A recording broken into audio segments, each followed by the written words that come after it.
It started with a single notification: Yandy is live. Within seconds, thousands of viewers flooded the stream. The screen shook as Yandy paced across her living room, phone in hand, tears glinting under the ring light. Her voice cracked at first, but when she finally spoke, the tone was sharp enough to cut glass. "Don't play with me, Erica. Don't you ever play with me about my man?" The comments exploded. Heart emojis mixed with gasps. People typing in all caps. What happened? Who's she talking about? Is this about Mendeecees? The live was chaos. Music blared faintly in the background, and a child's toy chimed somewhere off camera. But Yandy didn't care about noise. She was shaking with anger, hair wild, lashes wet. "After everything I did for you," she said, pointing straight into the phone. "You sneak around with my man like I wouldn't find out. Nah. See, that's where I draw the line." Fans were stunned. Some begged her to calm down. Others urged her to spill the full story. What did Erica do? Where's Mendeecees? Go get receipts. Then came the sound, the front door slamming open. Mendeecees just walked in. Someone typed, and the chat froze for a moment. He appeared behind her, wearing a black hoodie, face tense. "What's going on?" he asked, glancing at the screen. "Oh, now you want to talk." Yandy shot back. "You gonna act like you don't know? Like I didn't get a message from Erica's stylist showing y'all hugged up at the hotel." The room went still. Mendeecees rubbed his forehead, half in disbelief, half in defeat. "You really doing this live?" he asked quietly. "Yes, live," she shouted. "Since everybody loves to talk behind my back, let's talk in front of the world." The viewers went wild. Another tagged gossip pages. Mendeecees looked at the phone, then at Yandy, and shook his head. "I'm not doing this," he said. He turned toward the door. "Walk away, like you always do," Yandy yelled, her voice breaking. "You walking out now because I finally caught you." He paused for a moment, then left. The door clicked shut, leaving silence behind. Yandy stood there, trembling, breathing hard. "See?" she said to the camera. "That's what guilt looks like." The live feed nearly crashed under the flood of viewers. Screenshots hit every blog within minutes. Fans were divided, some defending Yandy's pain, others claiming she was overreacting. But one question burned brighter than the rest. Did Erica really sleep with Mendeecees? And if so, how deep did the betrayal go? Stay tuned, because this story is only just beginning. The live had barely ended when the internet caught fire. Every blog, every gossip page, every fan account was reposting clips of Yandy screaming into her phone. The comments were ruthless. Some people were defending her, saying they'd react the same way if they found out their man was cheating with a friend. Others called it all a publicity stunt. But deep down, everyone wanted to know one thing: was it true? Did Erica really sleep with Mendeecees? Inside that apartment, Yandy was still pacing. Her phone kept buzzing with texts from friends, family, and producers. One of them said, "Take it down, Yandy. You're trending #1 on the Explore page." But Yandy didn't care about that. Her hands were still shaking. She had that sick feeling in her stomach, the kind that comes when love turns into humiliation. She whispered to herself, "After everything, after all the years I stood by him." She wiped her face, took a deep breath, and went live again. "Y'all think I'm crazy," she said, voice trembling but steady. "But I got the messages. I got the proof. I ain't just talking." She held up her phone, scrolling through what looked like screenshots. "That's Erica right there, texting my man at 2 in the morning. Don't tell me they just friends." Within minutes, the internet exploded again. Fans were dissecting the screenshots, zooming in on every pixel. Some said the messages looked edited, others swore they were real. One fan commented, "Erica better go live too.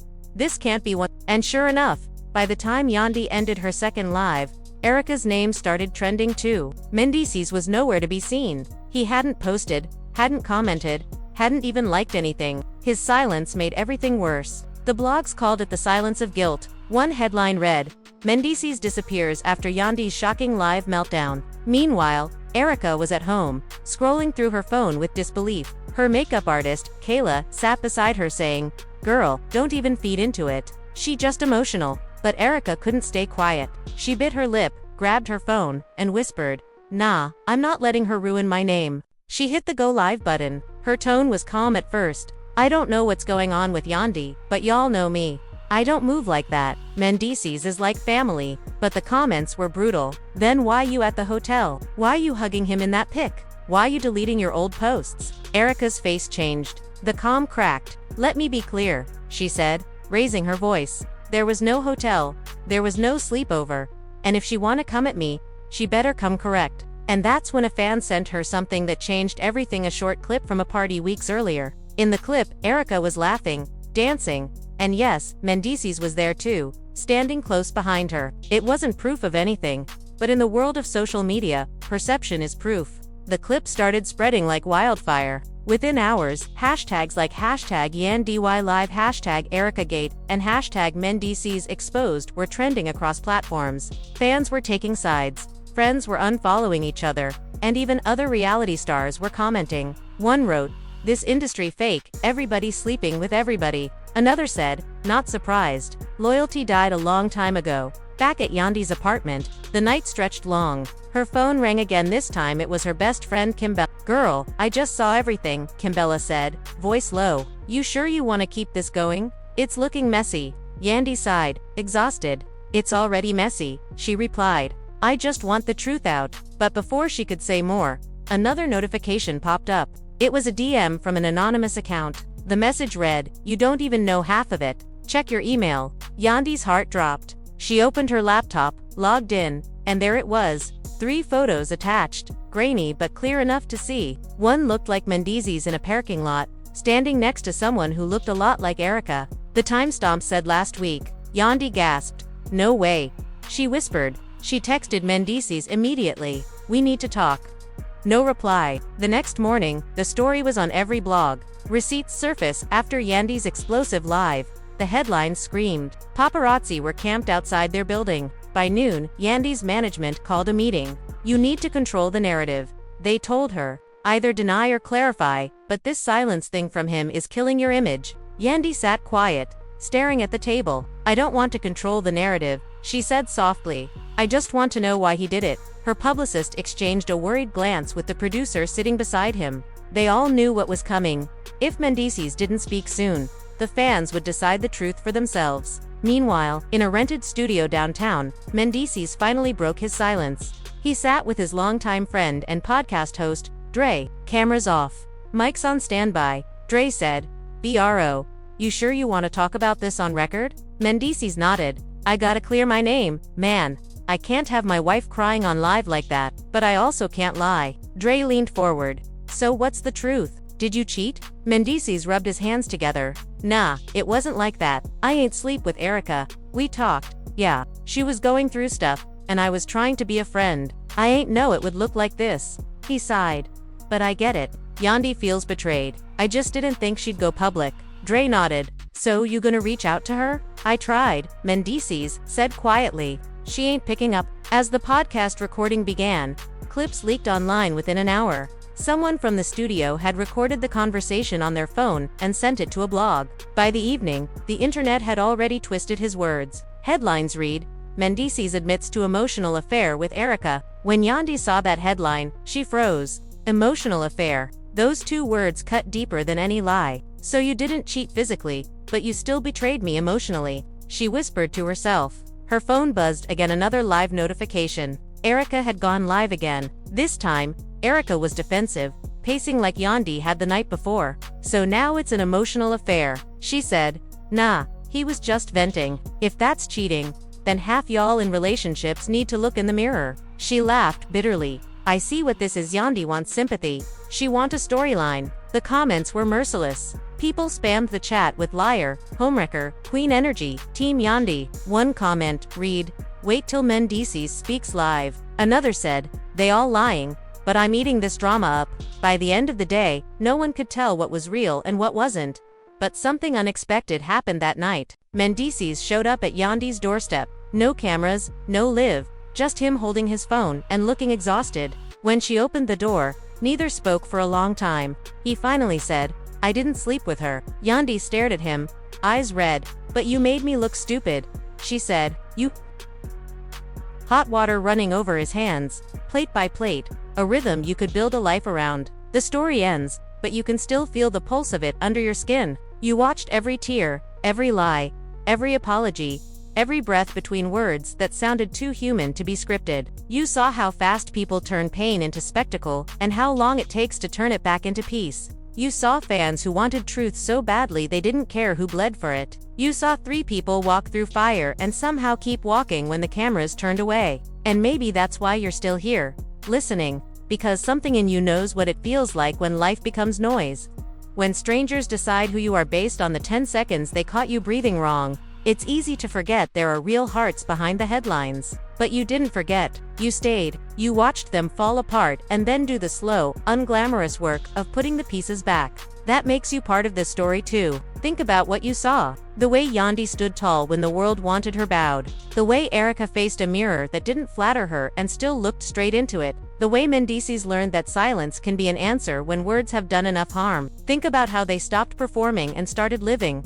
How the truth didn't come fast, but it came. There's a lesson in it, one that doesn't glitter. The next time a headline tells you who to hate, who to pity, who to worship, remember how easily stories are built, how quickly voices can be rearranged. Remember how simple it was for someone with a timeline and a paycheck to take real faces and twist them into characters. Ask yourself who benefits when chaos trends. Because it's not the ones you see crying on your screen. And if you've ever been the one caught in the noise, if you've ever had someone twist your words, your story, your side, then you already know what they felt. That helplessness, that ache, that stubborn piece of you that still wants to be believed. This wasn't just a scandal, it was a mirror, and maybe that's why it hit so hard. So here's what you can do now. Take a second. Breathe. If this story made you feel something, anger, sympathy, frustration, maybe even guilt, don't just scroll past it. Sit with it. Talk about it.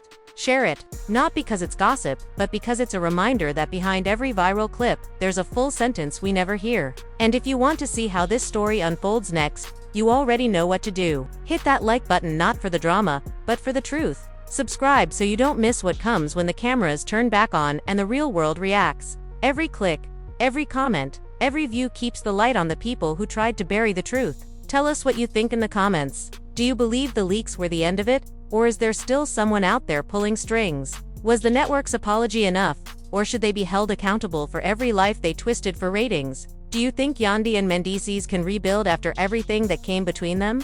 Or has the damage gone too deep?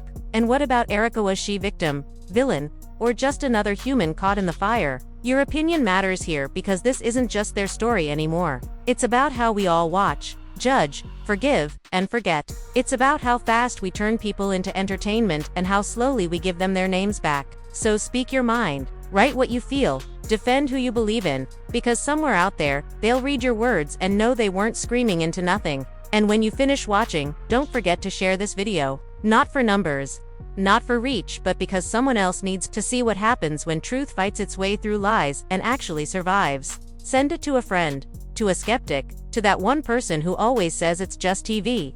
Show them it's never just TV when real lives are being edited frame by frame. Turn on notifications, stay with us, and keep watching closely. Because stories like this don't end, they ripple. The truth has a way of coming back. Louder, clearer, and less forgiving every time. So until the next chapter drops, remember this: forgiveness isn't weakness, and silence isn't surrender. Sometimes, stepping out of the spotlight is the bravest thing you can do. And sometimes, just sometimes, the loudest redemption comes after the last cut fades to black.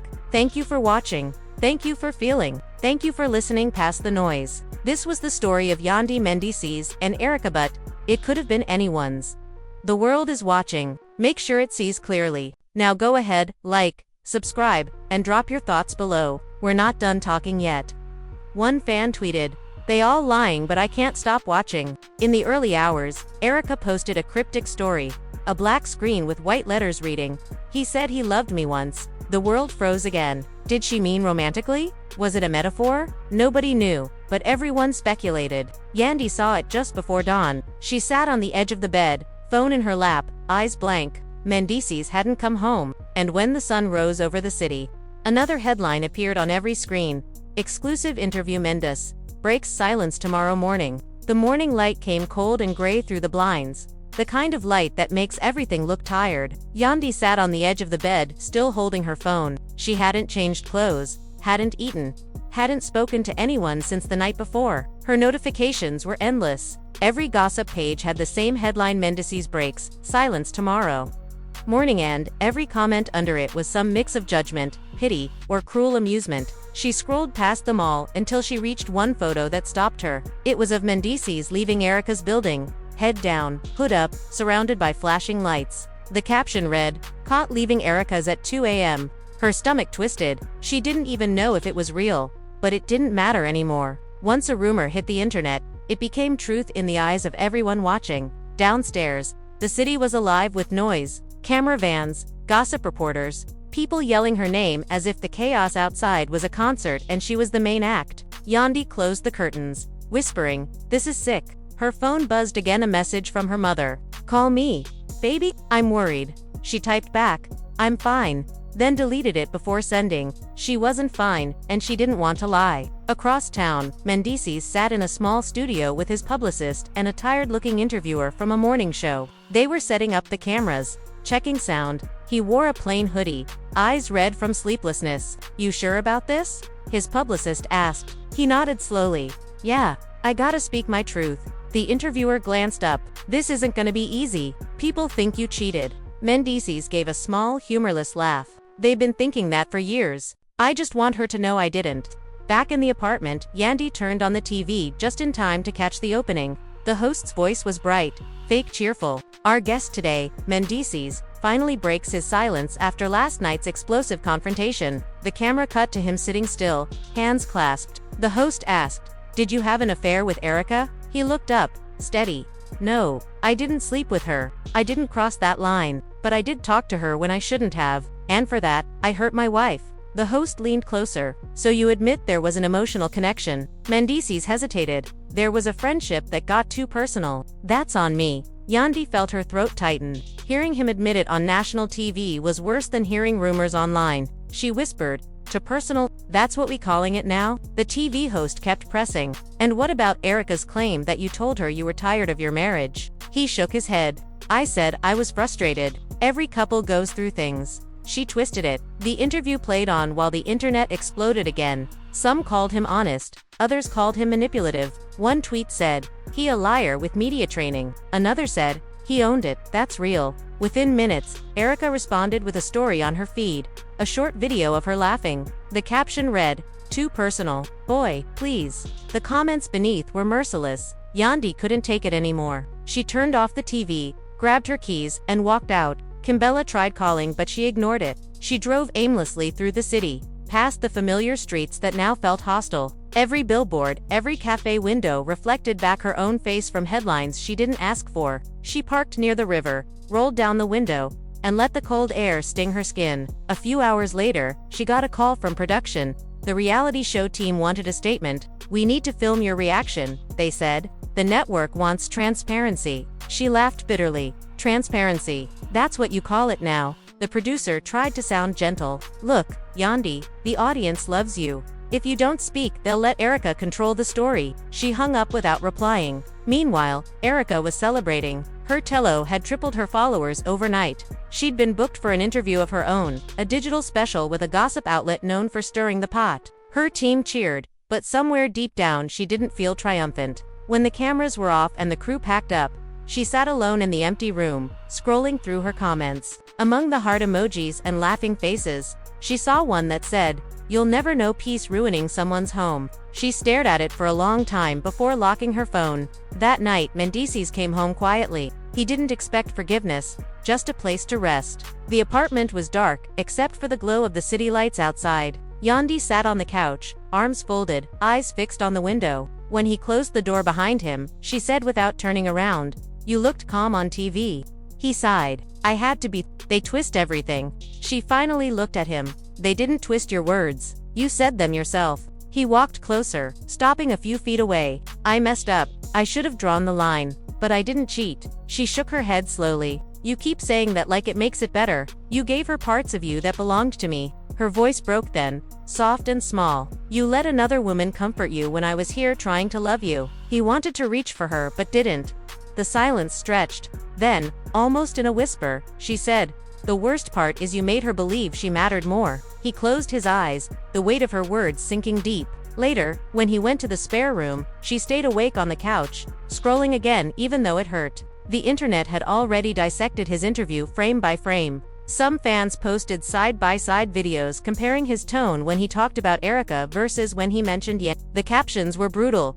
"Look how his eyes light up when he says her name." By morning, new chaos had begun. Erica's interview aired, and it was worse than anyone expected. She smiled at the camera and said, "He said he didn't cheat. That's cute. Maybe he forgot the night he showed up crying and said he wished he'd met me first." The clip spread like fire. Every gossip site posted it with the headline, "Erica claims Mendeecees confessed love." Mendeecees was in a car when he saw the post. He slammed his hand against the seat. "She lying now? She really lying?" His phone rang. It was his publicist. "Don't respond. Whatever you do, don't go live again." But he didn't listen. Minutes later, Yandy's phone buzzed with a new notification. "Mendeecees is live." She hesitated before tapping it. The screen showed him in the driver's seat, eyes blazing. "Enough with the lies," he said. "I never said I loved you, Erica. I never wanted you. Stop using my pain for clout." He leaned forward, voice rising. "You got your 15 minutes. Now move on."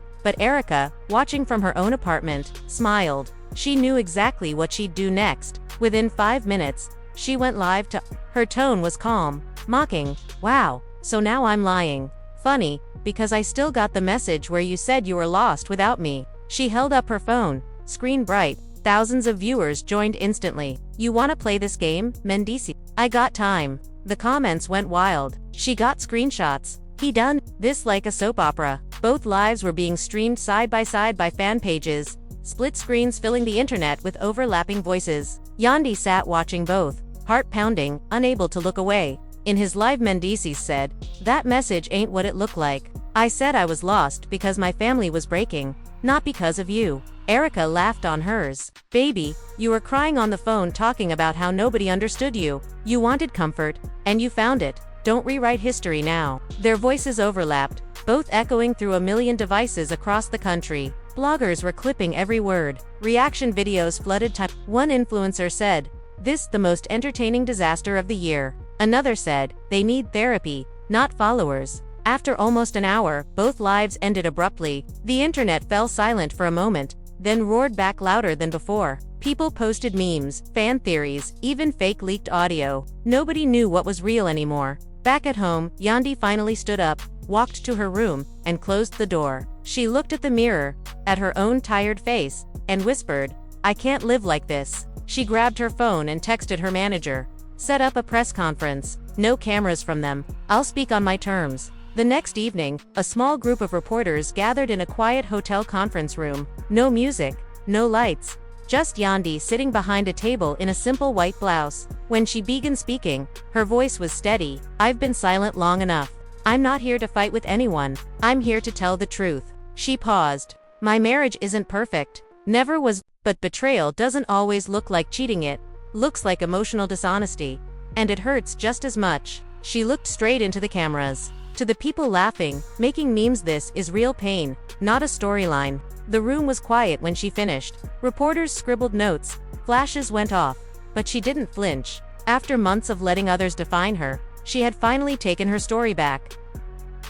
Meanwhile, at home, Mendeecees watched the live stream of her speech. When she said betrayal doesn't always look like cheating, he lowered his head. He knew it was true. He'd been so busy defending himself that he never stopped to see what he'd destroyed. And across the city, Erica watched, two arms folded, expression unreadable. For the first time since the chaos began, she looked uncertain. When the stream ended, she turned off her phone and sat in silence. The thrill of attention was gone, replaced by something colder, heavier. Outside, the world kept spinning, blogs still posting, fans still arguing, but inside those 3 apartments, the noise finally started to fade into a distant hum. The silence didn't last. It never does when pain has an audience. By morning, the clip of Yandy sitting straight-backed under the dim hotel lights was everywhere, stripped of context and looped with dramatic music. But people noticed the steadiness in her voice. Even the loudest accounts dialed their volume down a notch, not out of compassion, but because something about her words sounded final.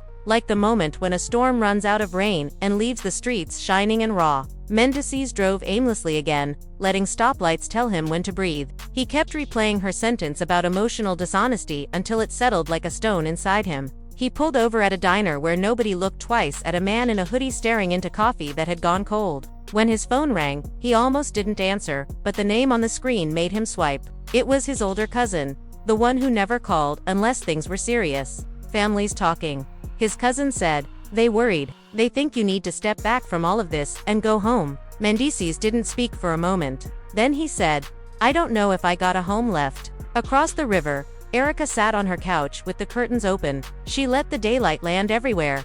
A kind of confession that she had nothing left to hide, and that the sun would see her anyway. Kayla, her makeup artist, brought 2 coffees and set one down without asking how she took it. "You trending again," Kayla said softly. "How you feel?" Erica pressed her lips together. "Like I'm walking through a crowd and everyone's carrying mirrors." Kayla sank into the chair opposite. "You know they gonna start digging deeper. Not just headlines. They gonna go for your exes, your family, your old posts, all of it."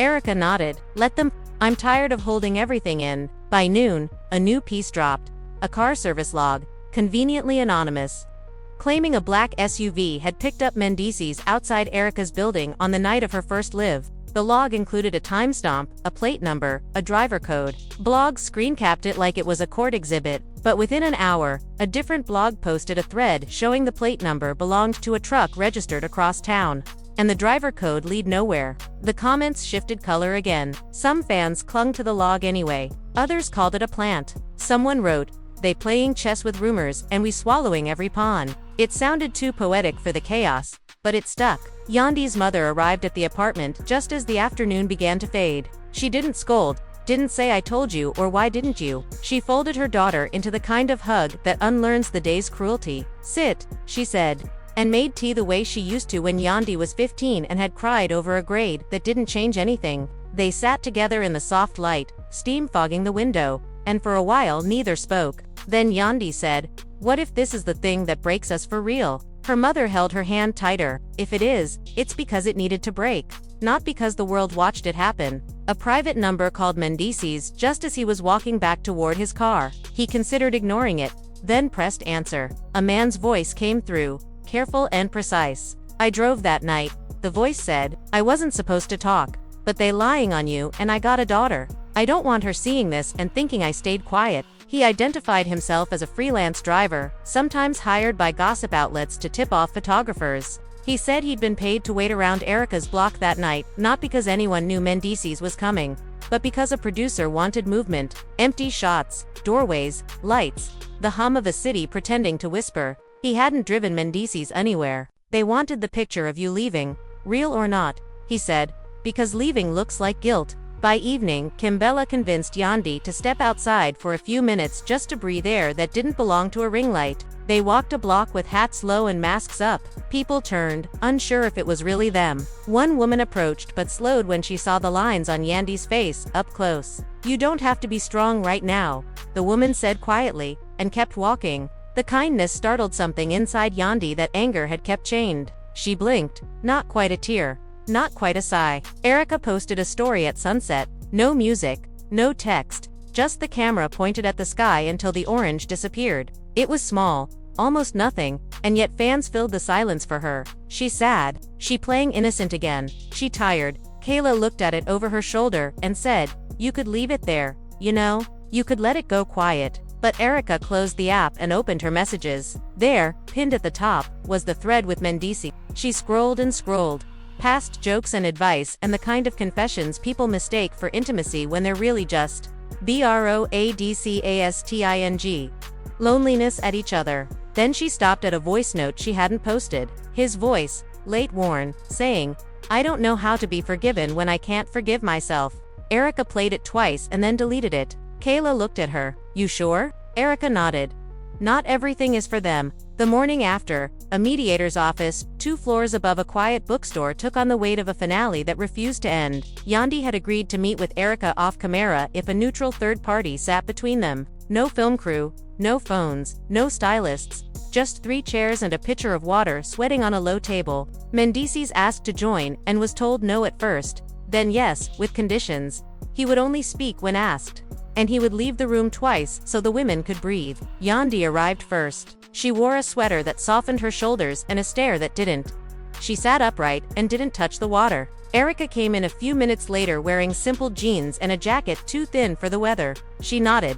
"Hey." It wasn't warm, but it wasn't a challenge either. The mediator, a woman with a voice that moved like wind through leaves, thanked them both.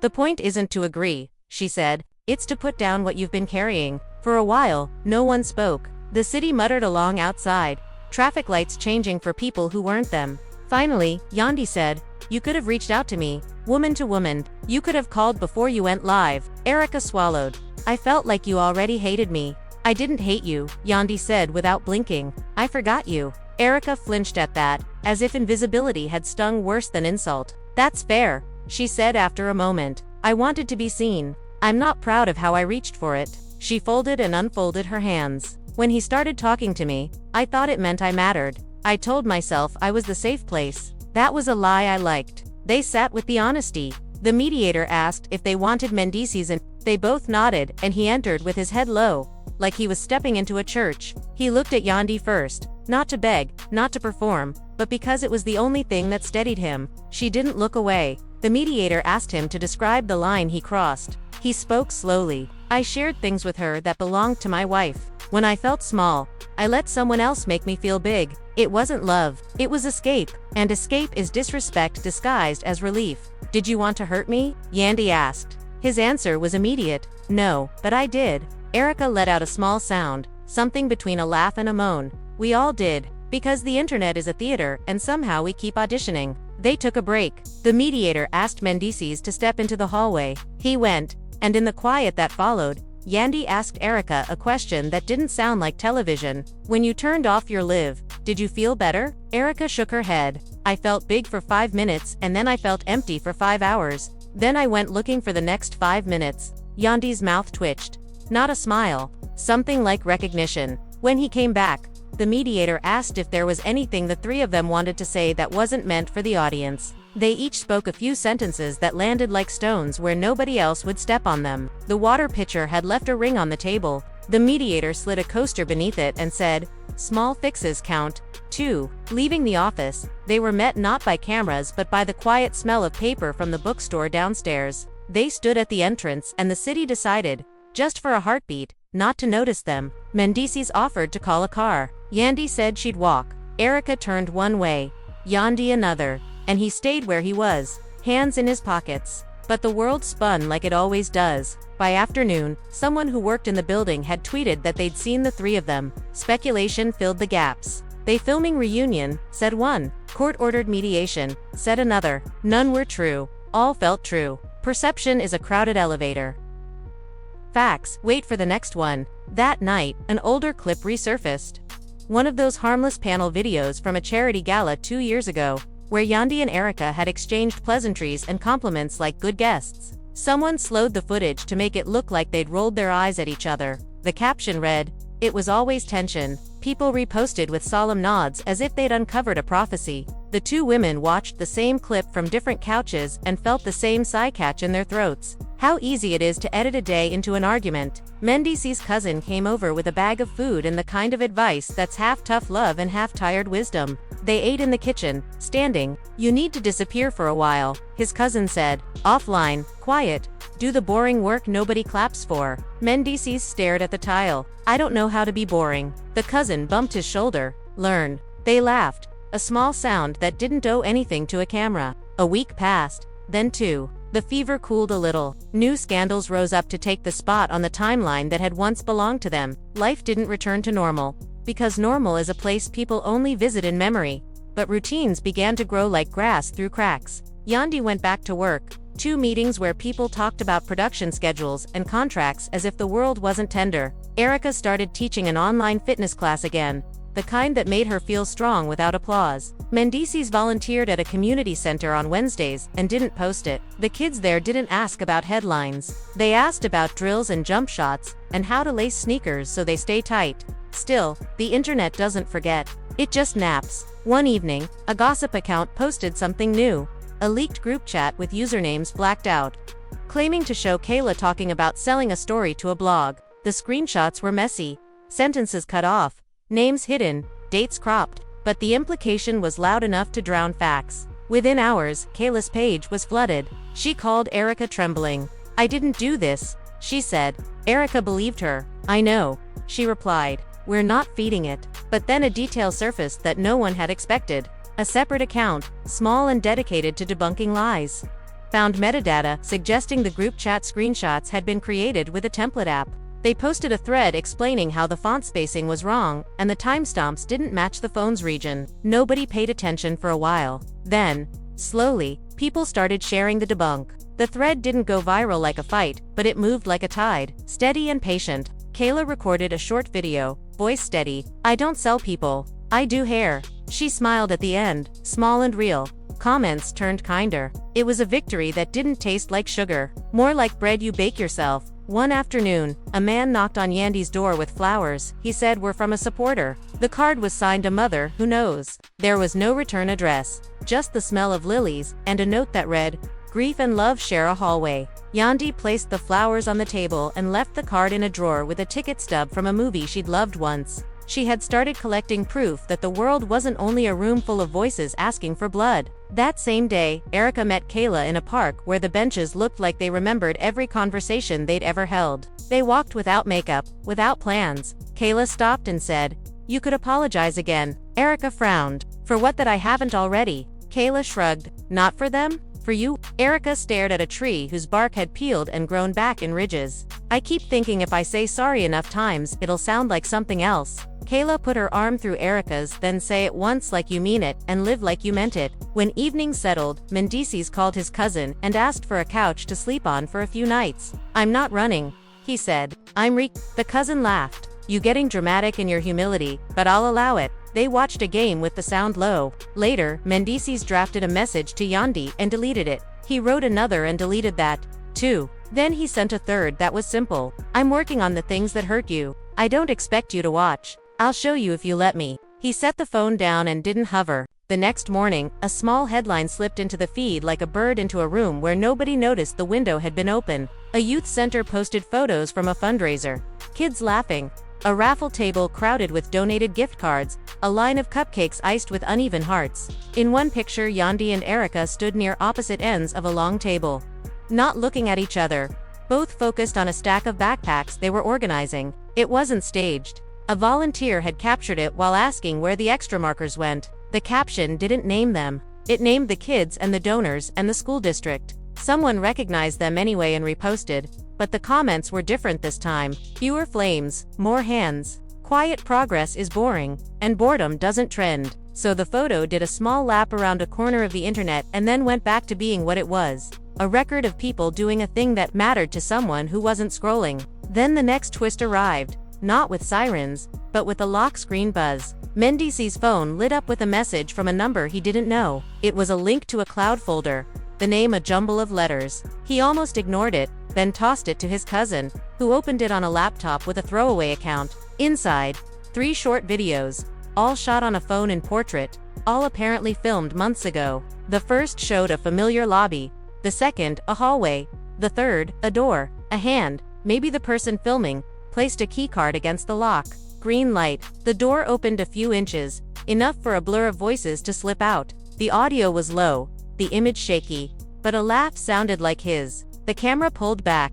The door closed.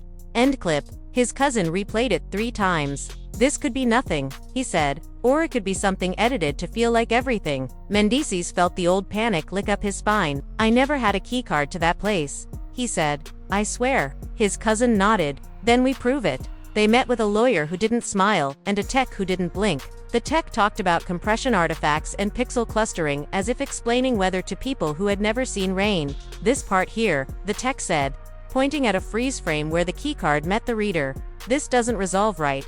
The edges smear in one direction only. It's a common result of overlaying 2 video sources without motion matching. I'd call it altered." Mendeecees exhaled like someone had cut a rope around his chest. But the internet got the video anyway, chopped into a loop with captions declaring it the final nail. It outran the careful debunk in minutes, the way panic always outruns explanations. It hit Erica's phone while she was tying her shoes. She sat on the floor and watched in silence, the loop filling the screen with the same lie flickering like bad neon. She didn't post. She walked out the door and kept walking until the city's noise felt like a wave she could move with, not against. Yandy received the link from 3 different numbers, some with laughing emojis, some with prayers. She didn't open it right away. She folded laundry with deliberate care, a rhythm that made sense because it always had. Sock, sock, shirt, cardigan, fold, stack, breathe. When she did watch the clip, she watched it once. Then she turned off her phone and went to the sink to wash a single glass that didn't need washing. Her hands found the old motions. Rinse, suds, rinse again. The body knows how to steady itself when the mind is a room full of wind. Late that night, a message arrived from the tech to the lawyer and from the lawyer to Mendeecees. It contained a 2-line conclusion and a chart full of boxes and lines. The important part was short.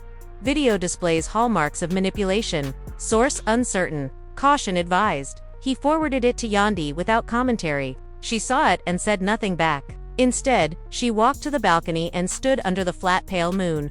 Then came inside and wrote him a note on paper instead of a phone. The note said, "I'm not forgiving the internet. I'm thinking about forgiving you. Do not make me regret it." The following day, a smaller outlet, not flashy, not loud, ran a story pieced together with receipts that weren't screenshots but invoices and building logs. They didn't declare innocence or guilt. They listed times and dates and entries and exits, and where there were gaps, they wrote the word gap. It wasn't entertaining. It was convincing. Some people read it, some didn't. A few big accounts shared it with captions that sounded like people learning to speak without shouting. Context matters. One wrote, "It felt like a door cracked open in a room that had been too hot for too long. When the three of them finally ended up in the same room again, it wasn't because of a show or a settlement or a stunt. It was because a mutual friend lost his mother and the church was full of people who once spilled their lives into the same nights. Grief makes rivals sit closer than comfort ever could." Afterward, in the hallway where donated lilies made the air sweet and sharp, they spoke in sentences that understood what endings feel like. Erica said, "I'm sorry for the ways I wanted attention more than I wanted peace." Yandy said, "I'm sorry for the ways I fed the fire after it hurt me." Mendeecees said, "I'm sorry for what I took and what I gave to the wrong places." None of them asked for absolution. They stood long enough for silence to bless them and then parted without promises. The internet, for once, missed it entirely. No photos, no leaks, no caption to misread. It lived only in their memories, which meant it had a chance to become something real instead of something performed. Weeks later, a producer called Yandy with a pitch to close the loop on camera. She listened, thanked them, and said she was choosing a different ending. She did not say what that would be. Maybe it was a dinner without phones. Maybe it was a morning where nobody checked trending. Maybe it was a therapy session where tears meant progress and not ratings. Maybe it was the kind of ordinary that took years to learn again. Erica started taking long walks early, before the city woke up enough to judge. She waved at the same dog walker every day and didn't know his name. She began a practice of writing one letter each morning that she didn't send, then tearing it into pieces small enough to let go of in the trash. Mendeecees learned to sit with discomfort for 10 minutes longer than he wanted to. Then he learned to do it for 11. And then, on a Friday evening when the sky looked like someone had washed it, a new message reached all three of them at once. Different words, same alarm. An account with no followers and a string of numbers for a name had posted a single sentence. "I know who staged the hotel clip." They didn't respond. They didn't share. But the three of them read those words and felt a familiar current pull at their ankles. The next tide was forming out beyond the break, and it would be higher than the last. How they stood when it hit would matter more than who yelled the loudest while it rose. The message glowed on their screens like a match held over gasoline. Yandy saw it first, sitting in the half-dark of her living room. The words "I know who staged the hotel clip" looked like bait, but something in her gut said it wasn't random. She read it twice, then again, trying to place the number. Unknown. No profile picture, no bio, just numbers. She didn't reply. She forwarded it to Mendeecees. He saw it within minutes. Across the city, he stared at the text, jaw tight. The air around him felt charged, heavy with that mix of dread and hope that comes when a secret might finally break open. He typed, "Who is this?" and deleted it. Typed again, "What do you know?" and deleted that too. Finally, he just called his cousin. The message came from the same kind of burner account that leaked that fake video. He said, "Somebody's playing Puppet Master." His cousin said, "Then we pull the strings back." They traced the number through a contact who worked in security. It led to a prepaid line bought 3 weeks earlier.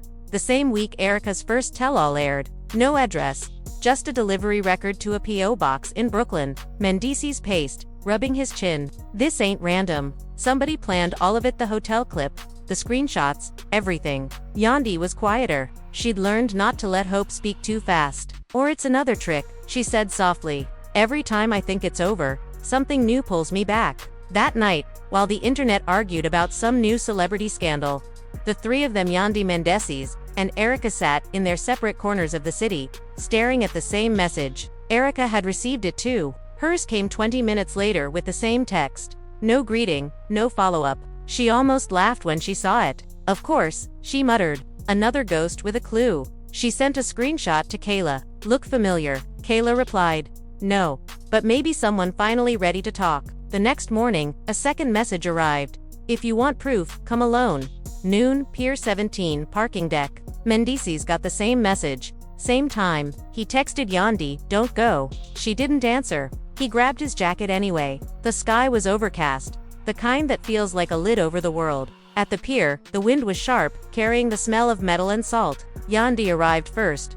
Phone clutched tight. A few cars scattered the lot. She stood by the railing, scanning. Then a figure stepped out from behind a pillar, a man, mid-30s, wearing a delivery jacket and a cap pulled low. He raised his hand slightly, like to show he wasn't dangerous. You the one they tried to destroy? He said. His voice was calm but shaky at the edges. Yandy took a step closer. Who are you? Name's Daryl, he said. I worked for the studio. One of the tech guys. I used to clean up footage, cut promo clips. I saw what they did. What did they do? She asked, her heartbeat quickening. He looked around, then pulled out his phone. The hotel clip wasn't from that night. It was spliced from two different feeds. One from security footage weeks earlier, one from a completely different event. They wanted drama.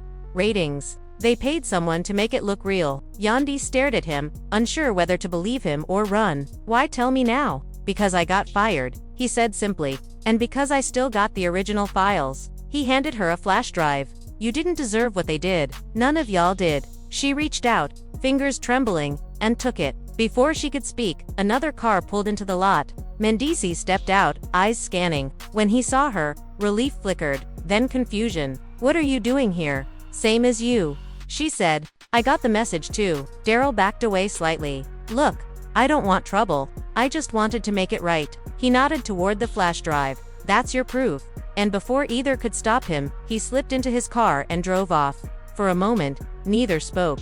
Just the sound of waves slapping against the pier. Then Yandy whispered, if this is real. She couldn't finish the sentence. Back at the apartment, they plugged the drive into her laptop. Folders appeared, video files, timestamps, documents labeled promo_cut_1, alt_edit_final, project_raw. The videos were rough, unpolished. One clearly showed the original hallway footage with no sound, no edits. Another showed the same scene with new audio layered in, voices that weren't theirs. Yandy covered her mouth. They faked the voices, she whispered. They made it look like you. Mendeecees leaned forward, eyes wide. This is production manipulation. This is criminal. But even as they watched, the screen flickered, half the files were corrupted. The last folder refused to open. A pop-up appeared. Access denied, encrypted key required. He didn't give us the password, Yandy said. They sat in silence. Then she said, we can use what we have. Go public. You sure?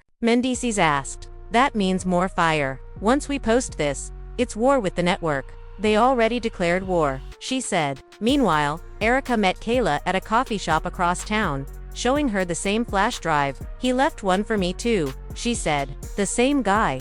Daryl.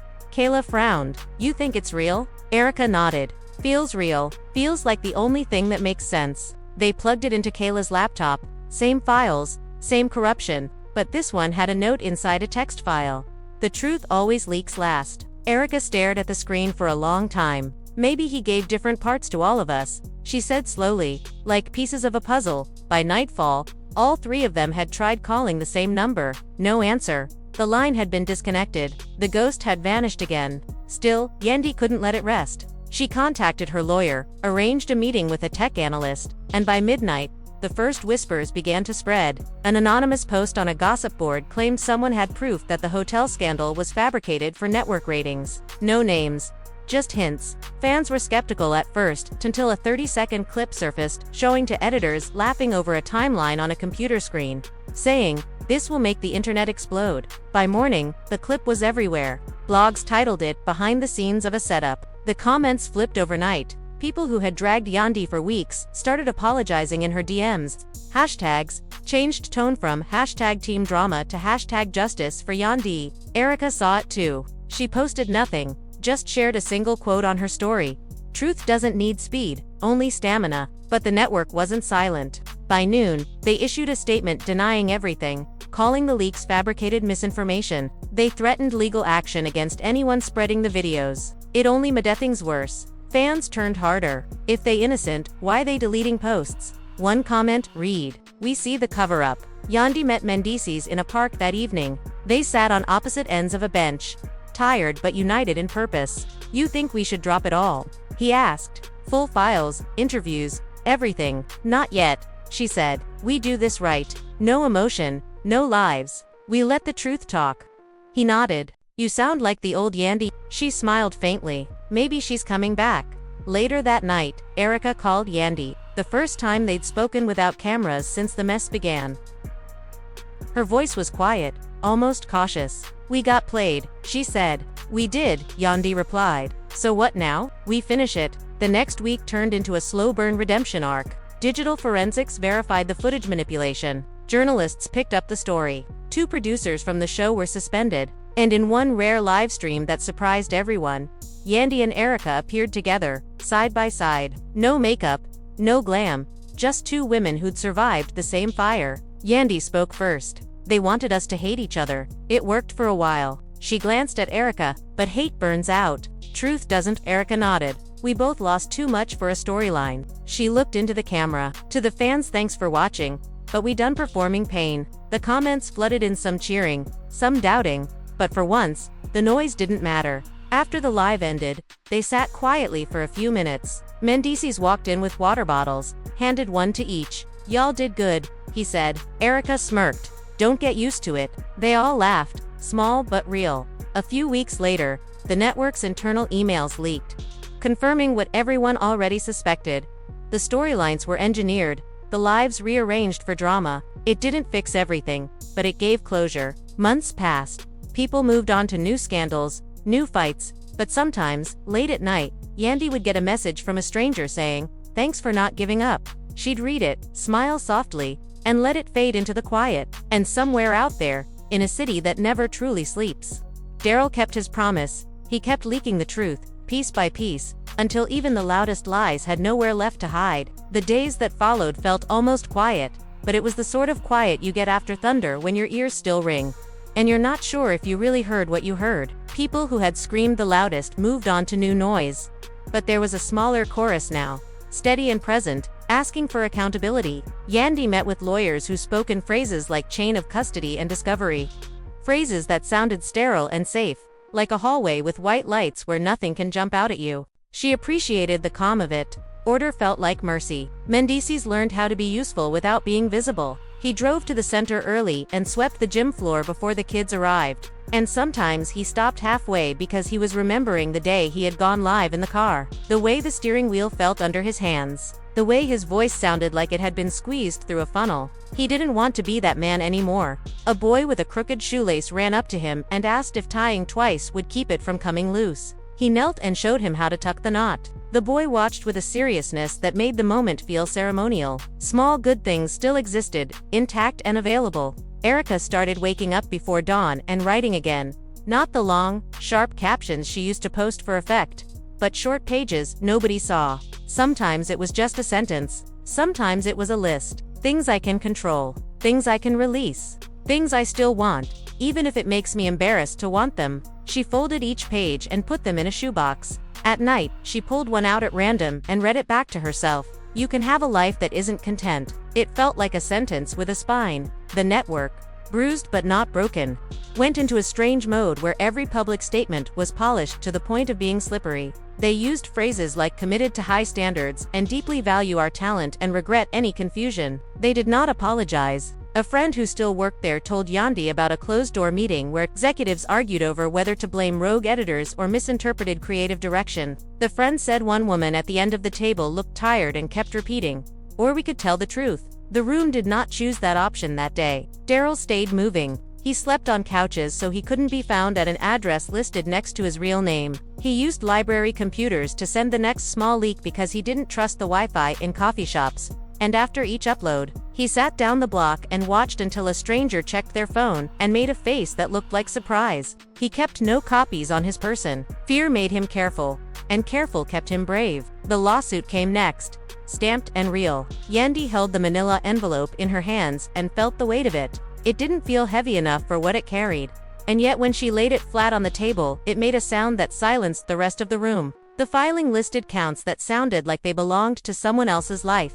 She read each one, then read them again. She didn't want vengeance, even if people assumed she did. She wanted the mess named in public, so it could stop pretending to be entertainment. Her lawyer told her it would be slow. She said slow is fine. Slow is honest when it's done right. Family reactions came in waves. Not all kind. An aunt called and said, "Baby, I always told you TV is a hungry thing. It will eat whatever you set in front of it." A cousin took the network's side and posted a long paragraph about how everyone knows what they sign up for. Yandy stared at the screen and felt a familiar ache that had nothing to do with cameras. The family thread that used to be jokes and recipes turned into small debates with sharp edges. The family was left divided, and yet when her mother spoke, the thread paused. "We will not make each other content," she typed. It was a rule and a reminder. Fans were shocked again when a second whistleblower joined the story.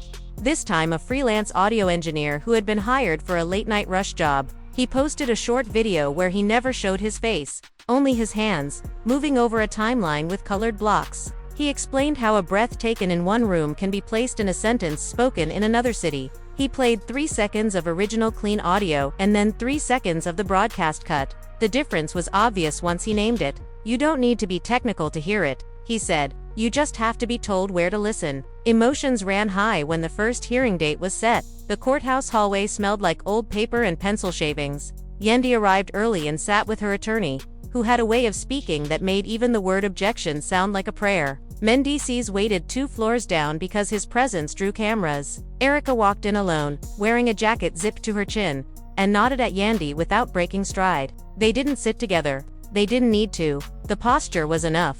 2 people who refused to be played against each other again. Inside the courtroom, the network's lawyers were clean and cold. They tried to argue that the disputed clips were fair use of reality for dramatic effect, as if the phrase itself could carry the moral weight. The judge listened without moving his face. Then he asked one question. "If it is reality, why did your staff call it a setup on tape?" The room felt the shift. The floor did not tilt exactly, but everyone felt the suggestion of gravity recalibrating. On the way out, someone shouted a question that was not a question. "Yandy, how does it feel to drag the show that made you?" She did not stop walking. She had learned that some prompts are traps disguised as curiosity. Later, she stood in her kitchen and washed the same glass again. The ritual wasn't superstition. It was repair. A single object made clean by hand. It reminded her that care can be small and still be real. Erica did something that surprised even herself. She called a reporter known for not picking sides and agreed to sit for a long interview without edits. They met in a simple studio with blue walls and a chair that didn't flatter anyone. The reporter asked questions like they were trying to see the person under the posture. "What did attention feel like the night your live went viral?" the reporter said. "And what did it feel like the morning after?" Erica answered both with the same word: loud. Then she added, "And then empty." The clip didn't trend. It lingered. People watched it late, alone, and messaged it to one friend with a note that said, "Watch this when you have time." Meanwhile, the anonymous account that had first sent the peer message went quiet for a stretch, then returned with a single line: "They're going to flip a friend to turn you against each other again." Yandy read it, and looked around her life like she could see the trap before it sprang. She started asking herself a question she'd learned in therapy. What is the story in my head, and what is the fact in the room? It became a private checkpoint she passed through every time a new ping hit her phone. The story in my head: betrayal is a room with a locked door, and I am trapped in it. The fact in the room: my phone is a tool, not a judge, and I can put it face down. Mendeecees had restless nights where mistakes played on a loop. Not the televised ones, but the quiet ones that nobody would care to watch. He thought about the first time he changed the subject when Yandy asked how he was because he didn't know how to say sad without feeling small. He thought about the second time he let himself be consoled by someone outside the marriage because it was easier than saying, "I am not proud of myself."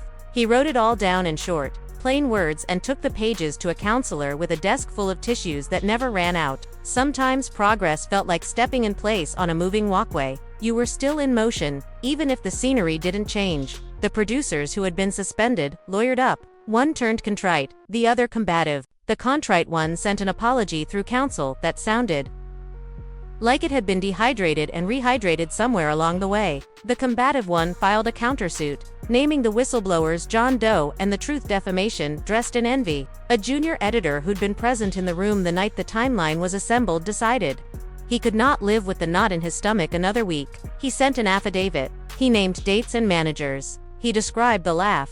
The sound of it came back to him while he typed, and he wrote down even that. Friends reacted like mirrors. Some reflected back grace. Some reflected back fear. Some reflected back a distorted image that belonged to their own unfinished business. A woman Yandy knew from way back, from before any cameras, took her hand one afternoon and said, "I liked being close to the light, and I pretended I was helping you when maybe I was helping myself." It was the kind of honesty that stung and soothed at once. They cried a little, and then they went to a small restaurant where nobody took pictures because the food was respectable but not remarkable. They ate slow and left full. One Saturday, Erica ran into a woman outside a grocery store who said, "My daughter watched your lives and asked me if adults always hurt each other that loudly." Erica blinked hard and then said, "Sometimes we forget we can be quiet." She went home and turned off every device and sat on the floor with a glass of water and did nothing for 10 full minutes. Doing nothing was harder than performing. Rest is a skill, she wrote later. I am still learning it. The case built itself in chapters. Expert reports arrived with graphs that looked like seismic, proving where sound had been lifted and laid back down, proving that 2 seconds had been stretched to 3 and therefore changed the weight of a pause. People who had never cared about how editing works learned the shape of a timeline and the language of a cut. A podcaster brought on a veteran documentary editor who said, "The difference between shaping a moment and inventing a moment is the difference between sanding wood and painting cardboard to look like wood." It was a metaphor that stuck because you could feel it in your hands. There was a moment when the network tried to settle. The number was large, the language quiet, the condition loud. No admission of fault. Yandy sat with the offer while the afternoon light moved across the rug like a spirit changing pews. She thought about the kids at the center, about Kayla's small video, about that youth fundraiser photo where nobody posed. She said no. Money could patch a roof. It could not repair a foundation that had been poured wrong on purpose. Her lawyer nodded with a look that said, "Both I respect this and brace for the long road." Fans were shocked when a judge granted limited access to internal memos under seal. The papers didn't leak, but their existence did. And that alone was enough to change the tone online. Speculation gave way to patience in certain quiet corners. An account that had built its audience on chaos posted a black square with simple text. "We're taking a break from this case until facts are facts." People rolled their eyes and also, secretly, copied the posture. Through it all, the three of them found a way to re-inhabit their separate lives. Not as symbols, not as anti-symbols, but as people doing small things. Yandy learned a recipe from her mother she'd never taken the time to learn. It came out to salty the first time and perfect the second. Mendeecees fixed a cabinet door that had squeaked since last winter. He tightened the screws with a care that felt like penance and progress in equal measure. Erica planted herbs on her windowsill and learned the patience of waiting for basil that will not be rushed by attention. Then came the day the whistleblower stood up without a mask. Daryl agreed to appear in a deposition on camera. He wore a clean shirt and spoke in full sentences, neither theatrical nor timid. He described the workflow. He named folders. He identified a supervisor who told him to make it hotter. "How hot?" the attorney asked. "Enough to boil," he said. The clip, sealed but summarized in a court filing, circulated as text only. Fans were shocked to read it in plain language, stripped of music and fast cuts. The truth sounded heavier without a soundtrack. Emotions ran high again when the network tried to argue that consent forms signed at the start of production allowed them to craft narrative. The judge asked for a definition of craft. The room tilted once more, not toward drama but toward clarity. When the hearing adjourned, the hallway felt like a school after the bell when everyone wants to run, and no one knows which door is theirs. The family was left divided on some nights, and whole on others. That is how families are. A summer birthday brought cousins and uncles and the kind of laughter that remembers other laughter. They ate cake on paper plates with forks that bent if you pressed too hard. Someone played a playlist with throwbacks that made the aunties sing. For an hour, nobody said the word network. For 2 hours, nobody checked a timeline. By the time the sun went down, the kids had invented a dance with a name they kept forgetting. Normal isn't a place. It's a moment you notice while it's happening. And still the next tide gathered itself far from shore. Because this is how stories move now. A mid-level manager, facing his own litigation, hinted he had emails that showed directives from above. He wanted immunity, or at least mercy. He wrote through his lawyer that he had been doing my job. A sentence that tries to make itself small even as it drags a shadow across the wall. The court would decide. The documents would either stay sealed or step into the light. On a morning that tasted like rain even though the sidewalks were dry, Yandy woke up before her alarm. She lay still and listened to the apartment breathe. For a long time she had lived like the next ping would define her. Now she let the pings line up somewhere outside her attention. There would be time later to read whatever the world wanted from her day. She got up, made tea, and wrote a note on a sticky pad. Talk soft. Forgive slow. Choose the next right thing. She stuck it to the fridge like a small flag. Erica filmed a short, unlisted video and sent it only to Kayla and 3 other people she trusted. In it, she said the sentence out loud that she'd only written in her notebook. I liked the version of me the internet loved. She was fearless and above it all. But I don't actually want to be above it all. I want to be in my life. She didn't post it publicly. Not everything needed to be consumed to be true. Mendeecees picked up the phone and called a man he'd avoided for months. Someone he needed to apologize to for a separate thing. A smaller thing that had grown larger by being ignored. They met in a park and spoke on a bench that had seen a decade of confessions and reconciliations. It was awkward, and then it was easier, and then it was done. He walked away lighter by the exact weight of the thing he'd put down. A final pre-trial conference approached. The lawyer said words like posture and exposure and likelihood. The judge reminded both sides to prepare for the possibility that a jury might not like anyone by the time this was done. Yandy nodded. She could live with that. She didn't need to be liked. She needed the record corrected. And then, hours before the conference, a courier arrived with a small box and no return address. Inside, a drive like the one from the pier and a folded sheet of paper with 9 words in tidy print. This is the part they forgot to delete. The tech team loaded it and found a single file. Video, 1 minute long. The room again? Late night. The monitor again. A hand reaching for the trackpad and stopping. A voice, clear, saying, we're going too far. Another voice, higher up the ladder, saying, there is no too far if they're trending. The file ended with a click of the spacebar and a long, human silence. The world had been noisy for months. But that silence held. It held in the courtroom when the clip was described under seal. It held in the corridors when lawyers adjusted their strategies. It held in the homes of people who had built audiences by feeding on chaos, and were now confronted with a pause to monetize. When the settlement finally came, it came with something more valuable than a number. It came with an admission, written in words that had been negotiated to the bone, but still contained the essential shape of responsibility. It came with changes to policy that sounded bureaucratic in the press release and sounded like relief in the rooms where future timelines would be built. It came with a clause that said training would be required on the ethics of editing. A phrase that made 1,000 editors roll their eyes and also secretly feel seen. The internet reacted like it always does. Half the crowd said it wasn't enough. Half said it was too much. A smart handful said we shouldn't have needed a lawsuit to get this. Fans were shocked by the admission, and emotions ran high across comment sections that briefly looked like circles of people trying to pass each other water with their hands. The family was left divided on whether to celebrate or to insist on more. Yandy chose something quieter. She closed her laptop, turned off the kitchen light, and sat in the dark for a minute, just to hear the hum of the refrigerator and remember she was alive. Afterward, there was no victory speech, only a small dinner at home where the food tasted like food and not like a metaphor. Erica texted a simple line. I'm glad we didn't let them keep writing us. Yandy replied with a heart that was in tea performative. Mendeecees washed the dishes without being asked, and didn't narrate it to himself, like redemption. He just did it.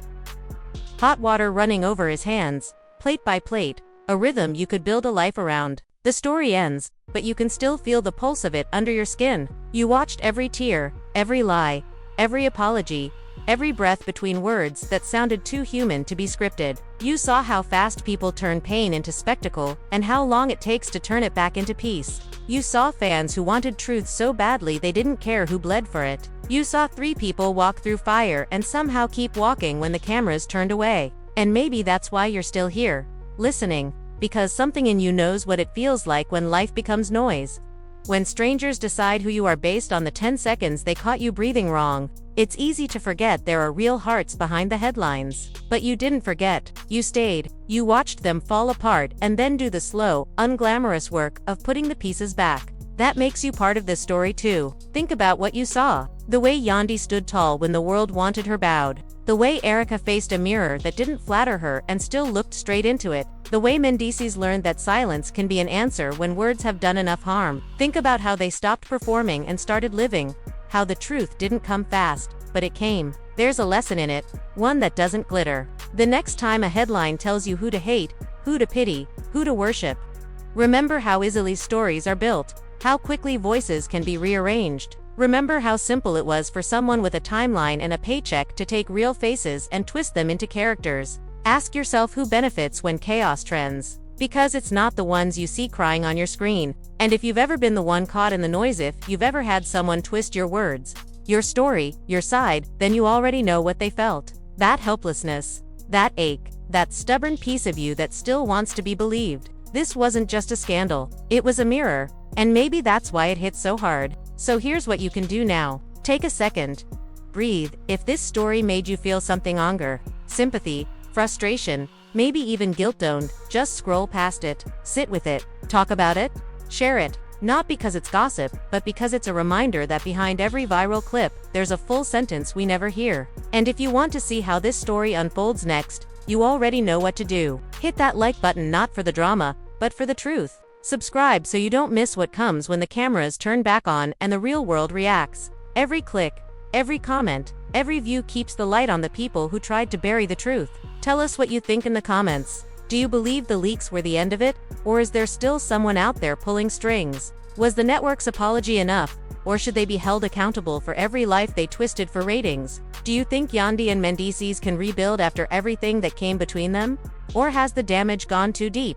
And what about Erica? Was she victim, villain, or just another human caught in the fire? Your opinion matters here because this isn't just their story anymore. It's about how we all watch, judge, forgive, and forget. It's about how fast we turn people into entertainment and how slowly we give them their names back. So speak your mind, write what you feel, defend who you believe in, because somewhere out there, they'll read your words and know they weren't screaming into nothing. And when you finish watching, don't forget to share this video. Not for numbers, not for reach, but because someone else needs to see what happens when truth fights its way through lies and actually survives. Send it to a friend, to a skeptic, to that one person who always says it's just TV.